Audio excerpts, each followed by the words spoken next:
Welcome to Sudipta learning. Sudipta লার্নিংয়ে তোমাদের প্রত্যেকে স্বাগত জানাই।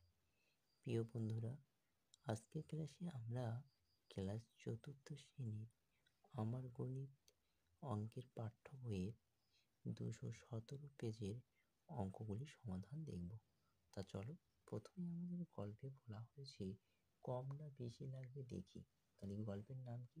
গল্পের নাম হলো কম না বেশি লাগবে, অর্থাৎ কম লাগবে না বেশি লাগবে দেখি। প্রথমে কোশ্চেনে বলা হয়েছে যে সুনীতি ঠিক করেছে ও খেলার বল কিনে আনবে। এই রকম 4টি বল দরকার, তাই সুনীতি 4টি বল কিনে 2টি 20 টাকার নোট দিল। তাহলে 4টি বল কিনে সে কত টাকার নোট দিল? না 2টি 20 টাকার নোট দিল। তাহলে মোট কত টাকা দিল তুমি নিশ্চয়ই জানো। তাই দুটো 20 টাকার নোট মানে হচ্ছে মোট 40 টাকা দিল। এবার দেখো, বলছে এই বল দেখে তমাল ওই রকম একটি বল নিজের জন্য কিনলো। তমাল কত টাকা দিল তা হিসাব করে দেখি। প্রথমে দেখো, খেলার বলের সংখ্যা এখানে কটি আছে? 4টি। প্রথমে এই 4টি বল কে কিনেছে? না সুনীতি কিনেছে। এই 4টি বলের দাম সে দুটো 20 টাকার নোট দিয়েছে, অর্থাৎ মোট 40 টাকা দিয়েছে। তাহলে 4টি বলের দাম যদি 40 টাকা হয়, তাহলে একটি বলের দাম কত টাকা এটা আমাকে নির্ণয় করতে হবে। যেটি কে কিনেছে? না তমাল কিনেছে। তাহলে দেখো, একটি বলের দাম কত টাকা? তাহলে একটি বলের দাম, অর্থাৎ কি বলতে পারি না একটি বলের দাম কি করব না মোট 40 টাকা যদি 4টি বলের দাম নেয়, তাহলে একটি বলের দাম বার করবো কি করে? 40 ভাগ 4। তাহলে একটি বলের দাম বার করবো কি করে? 40 ভাগ 4 করে। 4টি বলের দাম যদি 40 টাকা হয়, তাহলে একটি বলের দাম কত হবে? 40 ভাগ 4 সমান সমান 10 টাকা। অর্থাৎ একটি বলের দাম তাহলে কত টাকা হবে? 10 টাকা হবে। তাহলে তোমরা বলো, কম সংখ্যক বল কিনলে ড্যাশ পরিমাণ টাকা দিতে হবে। কম পরিমাণ টাকা দিতে হবে, অর্থাৎ বলের সংখ্যা কমলে দাম কি হবে? না দাম কমবে। বোঝা গেল? এবার তোমরা দেখো, নিচের অঙ্কটি বলা হয়েছে 3 প্যাকেট একই রকম মোমরানের দাম 10 10 10 অর্থাৎ 30 টাকা হলে একটি মোম প্যাকেটের রং দাম কত হবে বেশি হবে তা সম্পর্কে খুঁজে হিসাব করি। তাহলে বলছে দাম কম হবে না বেশি হবে সম্পর্কে খুঁজে দেখি।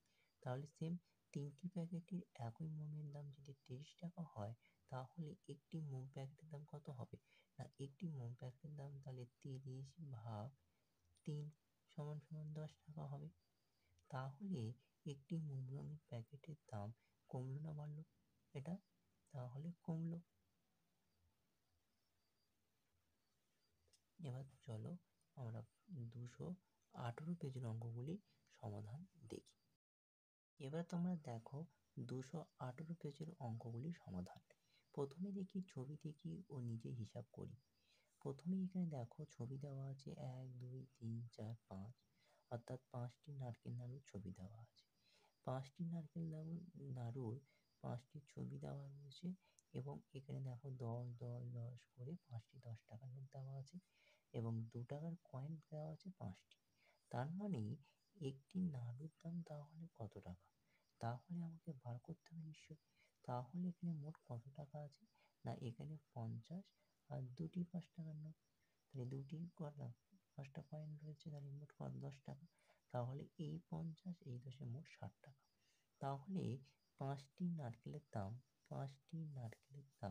60 টাকা হলে একটি নারকেলের দাম 60 ভাগ 5 সমান সমান 12 টাকা। তার মানে একটি নারকেলের দাম তাহলে কত টাকা হলো?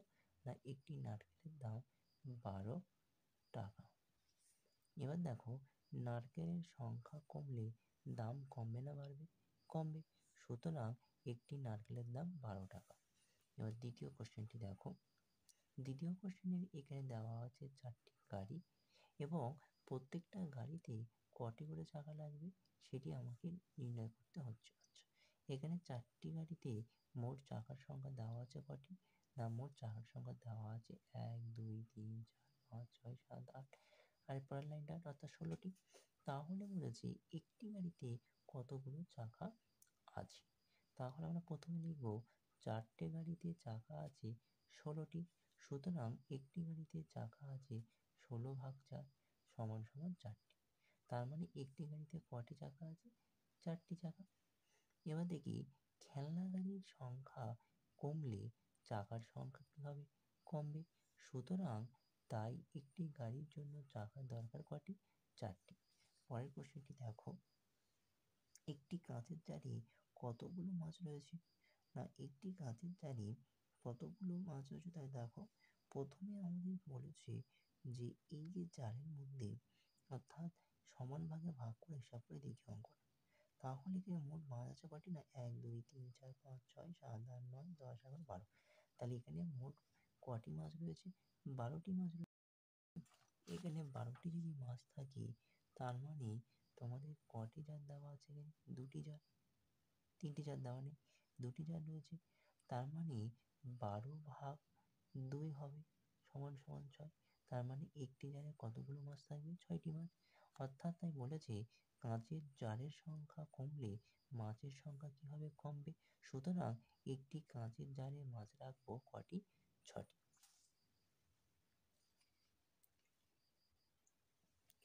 এবার তোমরা দেখো 219 পেজের অঙ্ক। 219 পেজের অঙ্কগুলি দেখো। প্রথম কোশ্চেন বলা হয়েছে পাড়ার ভারতী টেলার্স একই মাপে 5টি স্কুলের ড্রেসের জন্য 15 মিটার কাপড় নেয়। ওই মাপের আমরা একটি স্কুল ড্রেস তৈরি করার, তাহলে কি বলল না, ওই মাপের আমার একটি স্কুল ড্রেস তৈরি করব বা করাবো, কত মিটার কাপড় ভারতী টেলার্সকে দিতে হবে হিসাব করে দেখি। তাহলে প্রথমে সম্পর্ক খুঁজি। বলে দেখো দুদিকে দেওয়া হয়েছে, প্রথমে দেওয়া হয়েছে স্কুল ড্রেসের সংখ্যা আর পরের লাইনে দেওয়া হয়েছে কাপড়ের পরিমাণ অর্থাৎ মিটার।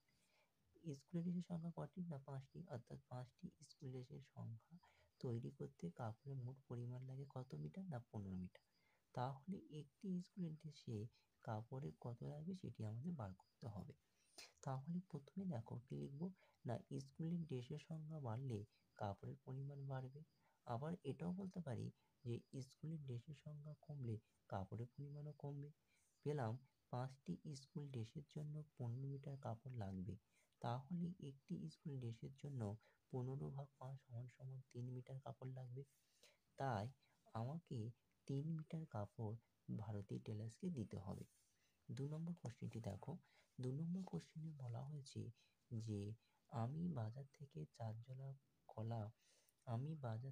চার জোড়া কলা কিনে আনলাম। আমাকে মোট কত টাকা আছে? না 10, 5 আর 5 তাহলে কত হবে? 10 অর্থাৎ 20 আর 2 2 তাহলে কত হবে? 20 আর 4 24টা। অর্থাৎ কি হলো, না আমি বাজার থেকে 4 জোড়া কলা কিনে আনলাম, আমাকে 24 টাকা দিতে হলো। তাহলে একটি কলার দাম কত হিসাব করে দেখি। তাহলে 4 জোড়া কলা মানে কটি? তাহলে আমার প্রথমে বার করতে হবে যে 4 জোড়া কলা মানে 4 গুণ 2 সমান সমান 8টি। তাহলে দেখো কলার সংখ্যা কমলে কলার দাম কি হবে? না কলার দাম কমবে। আবার এইভাবে বলা যায় যে কলার সংখ্যা যদি বাড়ে তাহলে কলার দামও বাড়বে। সুতরাং একটি কলার দাম হবে 24/8 সমান সমান 3 টাকা।